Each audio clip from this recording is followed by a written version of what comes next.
an ancient Indian rishi.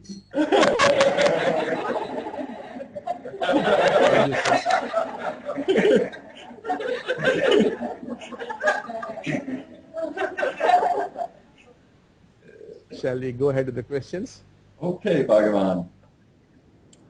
The first question is, Sri Bhagavan, how would you recommend stabilizing the still mind and the flowering heart while still working on our charges and awareness? And could you discuss practicing the awareness exercises you suggested, the increments of 7 minutes, 7 times a day for 21 days straight to break the habit of the mind? This is more difficult than I imagined it would be. Would you please give us a strong blessing to help us with becoming more aware?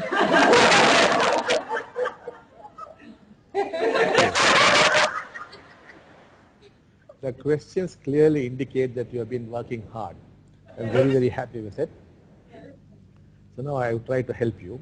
So first of all, you have to have a clear understanding of the teachings. Because these are very subtle teachings, and it's somewhat difficult to clearly get to know what exactly they are talking about. But once you understand it, it's going to be very, very easy. Now, all that I'm trying to communicate to you is, there's nowhere to go. You assumed that you will practice inner integrity, that you will be aware of something, and that you are going to achieve something, or you're going to get somewhere. That's not it at all. Your charges and be free of your charges. No. What we are telling is, the content is not important at all. The content could be anything. It could be anger, hatred, jealousy, fear, lust, whatever you want. It could be anything. It does not matter at all, because they are not contents of your mind. They are contents of collective consciousness. It's like a vast ocean on which the waves are arising and ceasing. So every moment something arises, something ceases. It is not under your control at all. We are all connected, and even connected to ancient times. All that memory is still there. They are called the Akashic records. So everything is flowing through us. And if you identify yourself with it, we call it the anatma, or some wrong identification. So it's all happening there. And your job or your function is just to see what's happening and just to be aware of what is going on. Now you are imagining that if you become aware of jealousy, you will become free of jealousy. It is not at all that. The teaching says, if you are aware of jealousy, that is it, that's all. To be aware of it is joy. To be aware of it is freedom. Not that something is going to happen to jealousy. Not at all. The content is not important. It could be jealousy, it could be hatred, it could be lust, it could be anything. The question is, are you aware at that moment what is going on? Now, for a moment, jealousy might arise. It could cease. Now, first time when it arose, maybe you identified yourself with it. Then it went away. Then maybe after some time, it would come back. This time, if you are going to be aware of jealousy, that is the moment of awakening. You are awakened at that point in time. You are enlightened at that point in time. You might lose it a moment later. Maybe it will again come back. Maybe again you will be aware of. Whenever you are aware, that is the first step, that is the last step. Awareness is not going to take you anywhere at all.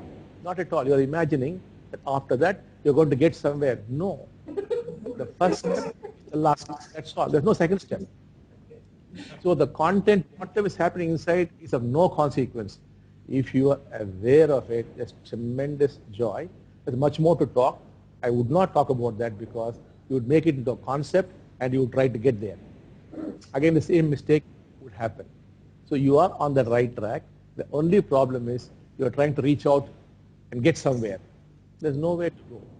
Nothing at all. The charge is there. It's not a question of being free of the charge. Are you aware of the charge? That's all. It's not that you need a still mind. The mind is not at all still. The question is, are you aware the mind is not still? That's all. It's over. That is a still mind. If you are aware and see, oh my God, what's happening?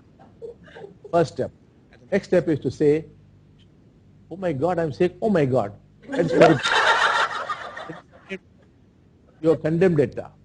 So the problem starts with the naming. The moment you say it's a charge, then what charge? When it came, the whole story comes. So you have to observe the fact that you are naming. The mind is constantly naming. If it stops naming, the mind has no role to play at all. It just put in some basket somewhere, it's lying there. So you have to observe this process of naming. That's all. Everything else automatically stops. You're just intensely aware. To be intensely aware is all that there is. You are living. You're in the moment. It's finished. There's nowhere to go. It's quite simple. It looks difficult, but with this understanding, go ahead. We'll soon get there, and I'll be giving a very, very powerful blessing to help you out. So I'm very, very happy you're applying and that you have gone into difficulties. Now I'll bail you out now.